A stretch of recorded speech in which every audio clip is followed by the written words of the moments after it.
ఇప్పుడు ఈ పర్టికులర్ సర్క్యూట్లో ఫలిత నిరోధం మనం చూడాలన్నట్టు ఇక్కడ మనకి 2 ohms 3 ohms అనేవి రెండు కూడా మనకి ప్యారలల్ కనెక్షన్లు ఉన్నాయి, అంటే సమాంతర సంధానంలో ఉన్నాయి. సమాంతర సంధానంలో ఉన్నప్పుడు 1/R = 1/R1 + 1/R2.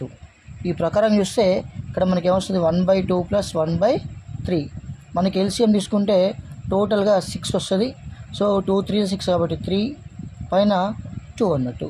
So 1/R = మనకి ఎంత, దట్ ఈజ్ ఈక్వల్ టు 5/6. ఫైనల్గా మన R = 6/5. ఓకేనా?